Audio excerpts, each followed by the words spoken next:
سلامونه ګرانو کتونکو، زه یم دیدار یوسفزی او د صحت په حواله به زه نن خبرې کومه په انټي بایوټیک باندې. د انټي بایوټیک په بې دریغه او غلط استعمال باندې زمونږ خلک دې ته انټي بایوټیک ته د زخم ګولۍ عموما یا د زخم شربتونه ورته وایي. دا اصل کې هره دوایي چې ده لکه هغه بنیادي طور یو زهر دی.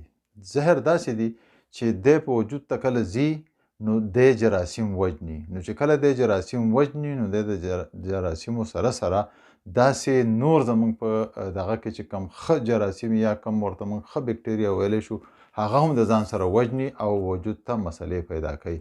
نو اول خو په دې ځان پوه کوي چې هر مرض چې کوم دی هغه د انټي بایوټیک محتاج نه دی چې موږ د هر مرض چې راشي نو په هغه کې د موږ خامخا انټي بایوټیک ورکو. ځکه چې ځینې وایرل انفیکشن د وایرس د وجې نه نو په هغه کې انټي وایرل ورکول غواړي، ځینې الرجیک نو په هغه کې انټي الرجیک ورکول غواړي، ځینې فنګل نو په هغه کې انټي فنګل ورکول غواړي او دغسې نور بلا شی دي. نو اول خو دا خبره ده چې لکه په هر بیماری کې انټي بایوټیک ضرورت نشته. دویمه بیا غټه خبره دا ده چې هر انټي بایوټیک چې کم دی لکه دا د مخکې نه چې شروع شوي دي فرست جنریشن، سیکنډ جنریشن، تھرډ جنریشن اوس نور راغلی دي، نو کوشش دا پکار دی چې لکه د هغې کمزور انټي بایوټیک نه شروع شي.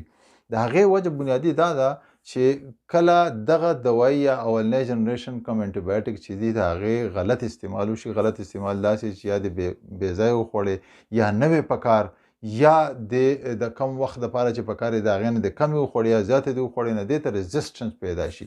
لکه دغه وجود چې بیا دی دغه جراثیم بیا راشي نو دغه دوایي پې کار نه کوي نو دې ته ډرګ رزسټنس وایي. نو کله چې د اولني جنریشن خلاف رزسټنس پیدا شي نو ستا سره به نور چانسز دي چې ته سیکنډ ته لاړ شې، تھرډ ته لاړ شې، درېیم ته، څلورم ته لاړ شې او دغه شانتې ستا سره نور چایسیزي لکه ته نورې دوایانې استعمالولی شي.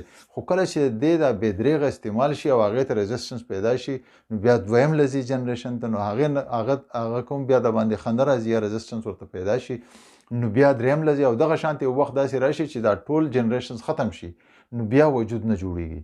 نو په هیڅ حال هم بیا لکه دغه دوایانې په دغه وجود کې کار نه کوي. نو دا یو ډېر خطرناک علامت دی د عامو خلکو دپاره. په دې کې یوازې زموږ خلک نه بلکې زموږ بابوګان چې کوم دي، زموږ ډاکټران صاحبان چې کوم دي هغه پکې هم په دې کې انوالو دي. انوالو په دې وجه دي چې لکه یو ډاکټر له سړی لاړ شي، مریض لاړ شي نو هغه دا کوشش کوي چې دا مریض زر تر زره جوړ شوی او هغه ته ډېر تیز انټي بایوټیک ولیکي، خصوصا ورته بیا که هغې سره نه رغېږي نو بیا ورته دوه ګروپه یو ځای کې هغه ورته ولیکي او بیا اکثر دا چې انجکشن یې ورته ولیکي او ټریپونه ورته شروع کړي چې زر تر زره دا مریض ښه شوی او ماله مریضان زیات شوی. دغه حال د کلو د ډاکټرانو هم د بابوګانو هم او اکثر د سپیشلیسټانو د بدمرغه دا کار کوي. نو دا نه دی پکار.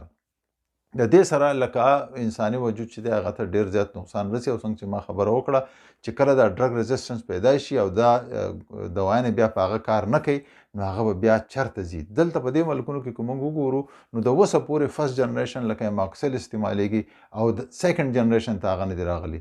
مونږ چې یو نو مونږ فورت جنریشن او پته نه لګي چې دا نوي چې کوم را روانې دي هغه استعمالو او هغه شته هم په ځای پاتې کړي نو هغې ته رزسټنس پیدا شي. دلته که اپریشن وشي د اپریشن نه پس هم اکثر انټي بایوټیک نه ورکوي. د هغې وجه دا ده چې لکه دوی ته پته ده چې زموږ سره بیا بله لار نشته او موږ وجود ته نقصان نشو رسولی. یو خو دلته دا څیزونه انټي بایوټیک چې کوم دي یا د زخم دا ګولۍ چې دا ریګولرایز هم دي. ریګولرایز دا دی چې لکه د مستند ډاکټر نه بغیر څوک نشي لیکلی، څوک نشي خرڅولی، نو هر سړی اخیستی هم نشي، هر سړی خرڅولی هم نشي او نه هر څوک لیکلی شي. نو دغه پابندي ده نو په دې وجه خلکو ته د استعمال لارې بندې دي.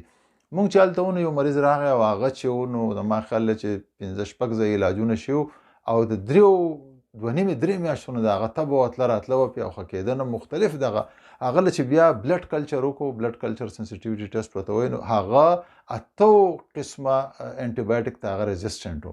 نو چې 8 قسمه انټي او هغه ته صرف 2 انټي بایوټیک پاتې وي چې هغه پکې کار کوو نو هغه چې وله ورکړه هسپتال کې داخل و بیا ښه شو. نو زه خبره دا کومه چې لکه کله داسې سچویشن یا تاسو یو کورس وکړئ یو هفته یو انټي بایوټیک استعمال کړو او پوهېږئ چې یاره دا دغه چې دی دا څه وایرل انفیکشن نه دی، فنګل نه دی او انټي بایوټیک پکار دي نو بیا ښه ده چې تاسو ډاکټر ته خپل ډاکټر ته ووایئ یا که ډاکټران هم نو پکار ده چې هغه دغه کې د بلډ کلچر سنسټیویټي ټیسټ ولا وکړي چې دا پته ولګي چې یاره د کمو دوایانو ته رزسټنټ دی او کمې دوایانې په دې کې کار کوي. دا یو ښه آسان حل دی. بل به زه ټولو خلکو ته درخواست وکړم څومره چې زمونږ دا ولس دی عام ولس دی که لوی دي که واړه دي کوشش دې دا کوي چې بغیر پرسکرپشن نه بغیر لیکلي نه دوایانې دې نه خوري خصوصا انټي دا ډېر خطرناک سیز دی او کله چې دې دوایانو ته رزسټنس پیدا شو نو بیا تاسو د هیڅ شي سره هم نه کېږئ. نو د خپل صحت خیال وساتئ او د صحت په حواله د آګاهي چې دا خپروئ خپله پې هم عمل کوئ او ټولنې ته هم فایده رسوئ. د ویډیو کتو یو جهان مننه.